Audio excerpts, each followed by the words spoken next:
기억하며 찬양드리기를 원합니다.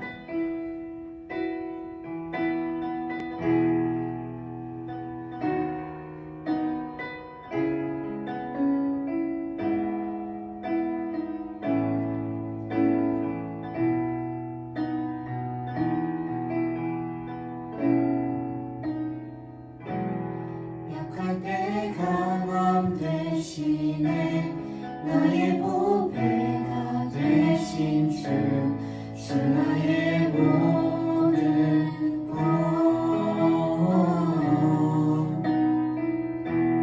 주 안에 있는 보물을 나는 포기할 수 없네. 주 나의 모든 것.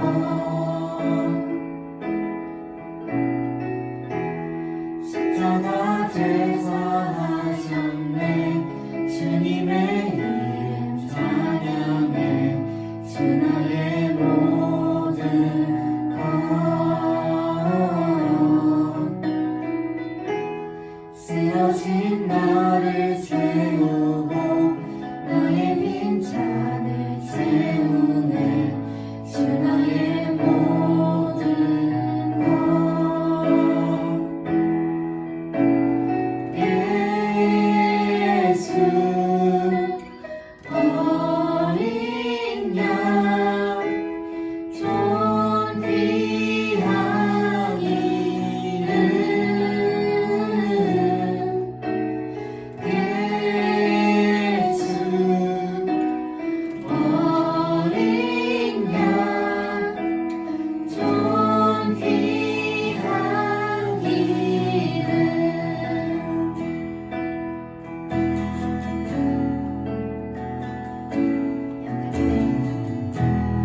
약할 때 강함 대신에 나의 보배가 되신 주 나의 모든 것. 주 안에 있는 보물을 나는 포기할 수 없네.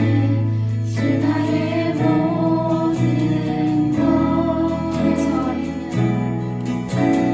예수 어린 양 존귀한 이름. 예수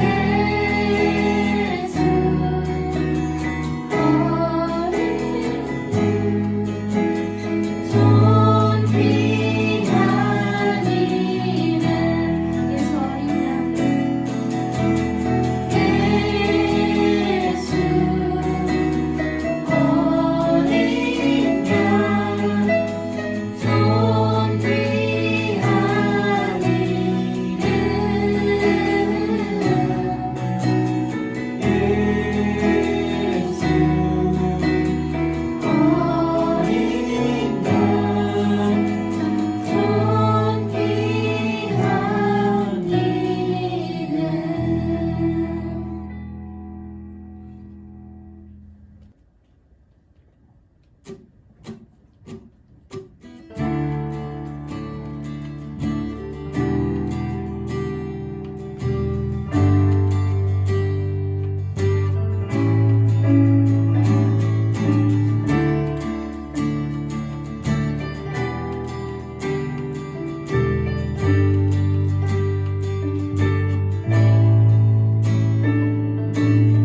나를 향한 주의 사랑 산과 바다에 넘치니 내 마음 열 때 주님 나에게 참 자유 주시네.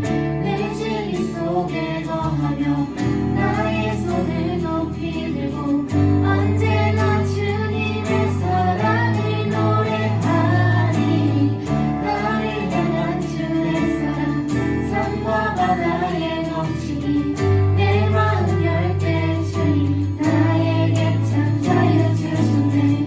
내 진리 속에 거하며 나의 손을 높이 들고 언제나 주님의 사랑을 노래하리. 주의 사랑 노래하리라.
요즘 인스타그램, 페이스북, 유튜브 등 우리가 자주 사용하는 SNS에서 가짜뉴스가 많이 이슈가 되고 있습니다. 이런 가짜뉴스는 우리나라뿐만이 아니라 또한 지금 이 시대에만 있는 것이 아니라 어디에나 있고 과거에도 있었던 것 같습니다. 여러분, 이솝우와 양치기 소년 이야기 다들 아시죠? 양치기 소년의 늑대가 나타났다는 거듭되는 거짓말에 동네 어른들은 그 소년을 믿지 않게 되었고 정말로 늑대가 나타났을 때는 아무도 소년을 도와주지 않았습니다. 그리고 순추에 기록된 주나라 유황의 이야기에서도 비슷한 교훈을 얻을 수 있습니다. 주나라의 유황은 아름다운 여인 포사를 얻었습니다.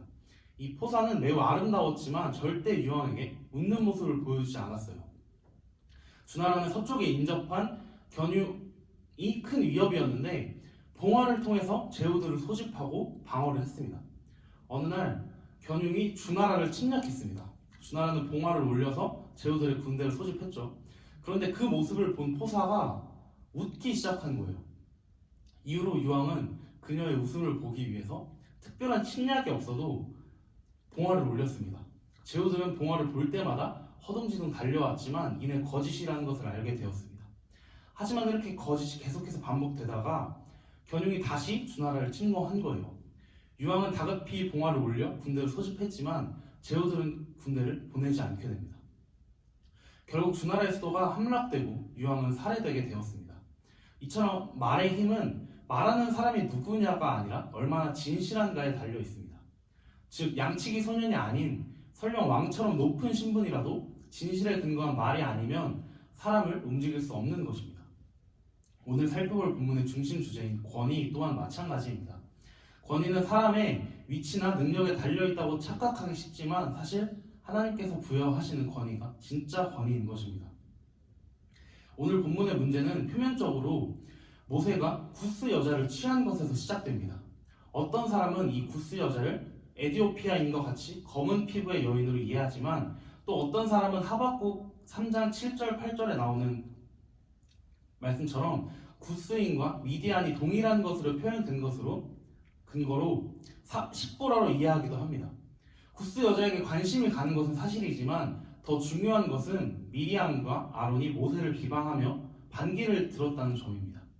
사실 그들이 모세를 진짜 비판한 이유는 2절과 같이 모세의 권위를 인정할 수 없다는 것이었어요. 즉 여호와께서 모세와만 말씀하셨느냐 우리와도 말씀하지 아니하셨느냐 라는 주장입니다.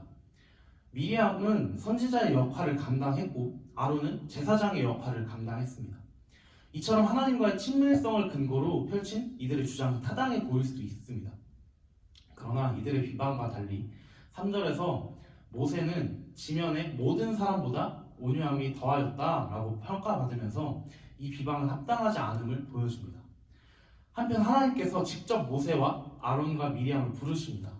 하나님의 부르심은 4절과 같이 갑작스럽게 부르셨고 즉각적으로 이 상황 속에 개입하셨습니다. 하나님의 부르심의 목적은 7절과 같이 모세의 권위를 보호해 주시기 위함입니다. 특히 다른 이들과 모세를 비교하는데 6절에서는 일반 선지자에게 말씀을 주시는 방법이 환상과 꿈과 같은 간접적 방식이었다면 8절에서 하나님께서 모세와 대면하여 명백히 말하셨고 모세는 하나님의 형상을 보았다고 기록되어 있습니다. 이처럼 하나님께서는 모세가 그의 충성된 종인데 미리암과 아론은 이 모세를 비방함에 있어서 두려움이 없었다고 질책하시는 거죠. 하나님의 진노는 그의 떠나심으로 드러납니다. 특히 구름이 장막 위에서 떠나가며 모든 회중들도 사태의 심각성을 인지하게 합니다. 그리고 미리암은 그 즉시 나병에 걸리게 되는데 그 모습이 마치 12절에 나온 것처럼 모태로부터 죽어서 나온 자와 같은 형태로 매우 심각한 수준이었음을 알 수 있습니다. 이는 여러 피부병 중에서 특히 피부가 썩어 들어가는 나병으로 이해됩니다. 이때 아론은 미리암을 보고서 긴급히 모세의 중보를 요청합니다. 대제사장으로서 그 자신이 하나님께 중보 기도하는 것이 아니라 모세에게 중보를 요청하는 부분이 굉장히 모순적인 모습을 보여줍니다. 결국 이처럼 미리암과 아론이 수치를 당한 다음 모세의 권위를 다시 인정하게 되는 과정이 일어난 것입니다. 마침내 모세의 중보로 미리암이 회복됩니다. 비방의 원인이 되었던 미리암은 14절과 같이 아버지가 그녀의 얼굴에 침을 뱉은 것과 같은 수치를 당했고 그리고 7일 동안 정결케 되는 시간을 보내야만 했습니다. 사람들이 함께 모여서 일을 도모할 때는 반드시 질서가 필요합니다. 이 질서를 위해서 사람들 중에서 권위 있는 사람이 세워지죠. 모세는 애굽에서 훌륭한 교육을 받은 사람이었지만 모세의 뛰어남 때문에 지도자로 세움받은 것은 아니었습니다. 하나님의 기쁘신 뜻 안에서 준비되었던 사람이었습니다. 모세의 출생부터 남달랐던 것도 모세의 뛰어남이 아닌 하나님의 섭리와 주권적인 손길이 있었음을 알려주는 것입니다. 우리는 모세와 같은 지도자를 볼 때 그의 권위가 사람 편에서 시작되었다고 생각하면 곤란합니다. 미리암과 아론이 실수했던 바도 바로 이와 같습니다. 자신들이 모세와 비교하여 못하지 않다고 생각한 것이죠. 그들의 권위의 힘을 모세에게서 찾았고 모세가 스스로 부당하게 권위를 독차지하고 있다고 오해한 것입니다. 하지만 하나님께서는 이러한 오해를 즉각적으로 바로 잡으셨습니다. 모세가 권위를 가질 수 있었던 이유는 하나님께 있습니다. 한 가지 비유해보자면 대통령을 알에 있어서 일반 국민 중 한 사람으로서 아는 것과 그의 대변인으로서 아는 것이 큰 차이를 가진 것과 같은 이치입니다. 국민이나 대변인이나 대통령의 입장에서는 모두 소중한 존재입니다. 국민들이 없다면 대통령도 있을 수 없습니다. 또한 대통령은 나라와 국민을 지키기 위해 부름받은 존재이죠. 그러나 대변인은 그 자신도 국민 중 한 사람이기도 하지만 동시에 대통령의 목소리를 대신 전하는 사람으로서 권위를 가지게 됩니다. 직접 대통령과 대면하여 대통령의 뜻과 의지를 분명하게 전하는 위치에 있기 때문입니다. 이처럼 대변인의 권한은 메신저의 역할로서는 대통령의 권한을 대리적으로 수행하는 것입니다. 많은 사람들이 대변인의 말에 집중하는 이유는 그것이 대통령이 전한 말이기 때문에 집중하는 것입니다. 대통령과 관련되지 않은 부분으로서는 전혀 권위가 없습니다. 이처럼 모세가 권위를 가지는 것은 모세 자신의 탁월함에서 오는 것이 아니라 하나님께서 그와 친밀하게 만나주셨기 때문입니다. 다르게 말하면 모세가 지도자의 위치에 있었기 때문에 하나님께서 친밀하게 만나주시는 것이 아니라 하나님께서 모세와 친밀히 만나주셨기 때문에 모세가 지도자의 위치에 있을 수 있다는 겁니다. 어쩌면 모세에게 아내가 생겼다는 것은 곧 새로운 여성 지도자를 예견하는 일일 수도 있었습니다. 미리암의 입장에서는 이것이 굉장히 달갑지 않게 느껴졌겠죠. 이런 이유가 미리암에게 시기와 질투의 감정을 자극했을 가능성이 높습니다. 우리가 다 알 수는 없지만 무슨 이유가 되었든지 미리암의 동기는 하나님께서 보시기에 선한 동기가 아니었습니다. 특히 하나님과의 친밀성을 미리암과 아론이 스스로 규정하는 교만까지 저지르게 된 것이죠. 이에 반해서 모세는 지상에서 가장 온유한 자, 즉 겸손한 자로 서 있었습니다. 모세는 하나님과 깊은 친밀함을 누리고 있었지만 더욱 자신의 위치를 알고 있었습니다. 자신의 능력이 아니라 하나님의 능력으로 지도자의 위치에 있었다는 것을 알고 있었습니다. 결국 비방은 그 자체로 교만한 영적 상태를 보여줍니다. 미리암이 받은 일시적인 나병은 마치 아버지가 그녀에게 침뱉는 것과 같은 수치였습니다. 이 말을 달리 말하면 아버지가 딸에게 수치를 안길 만큼 딸이 먼저 아버지를 굉장히 노하게 하였다는 말입니다. 그리고 미리암은 이 잘못을 육신적인 아버지가 아닌 하나님께 행하였음을 오늘 본문에서 보여주고 있습니다. 이처럼 우리의 입에서 나오는 비방이 궁극적으로 어디를 향하는지 헤아리지 못한다면 모든 사람이 조롱하는 수치의 자리로 우리가 내려가게 될지도 모릅니다. 이처럼 비방은 제 얼굴에 침 뱉는 행위와 같이 수치로 돌아오게 됩니다. 오늘 우리가 살펴본 이 권위는 곧 하나님과 친밀한 거래를 나타냅니다. 하나님께 전적으로 순복하고 온유한 자세를 가졌던 모세는 하나님께서 높여주셨습니다. 그리고 반면 겉으로만 하나님과의 친밀성을 드러내고 온유한 모세를 비방하였던 미리암과 아론은 수치를 당하게 되는 것이죠. 말의 힘이 진실을 기반할 때 힘을 얻는 것처럼 권위 또한 하나님께 기반해 있기 때문입니다. 때로는 우리가 보기에 나의 위에 권위 있는 사람이 마음에 들지 않을 수 있습니다. 그렇지만 그 권위를 세워주시고 지도자의 위치로 인도하신 분이 누구신지 깨닫는다면 나의 작은 생각을 내려놓지 않을 수 없습니다. 이 말은 하나님께서 이 세상을 섭리하시고 주권적인 손길로 우리를 다스리고 계심을 인정하는 것과 같습니다. 그리고 하나님의 통치를 믿는 자들은 하나님의 손길을 의지하며 기다리고 인내할 수 있게 됩니다.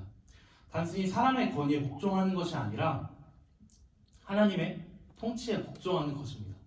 권위의 부당함을 느낄 때 먼저 나의 생각을 내려놓아 봅시다. 그리고 하나님의 통치를 믿으며 겸손하게 하나님의 도우심을 구해봅시다. 그렇다면 반드시 하나님의 친밀함을 경험하게 될 것입니다.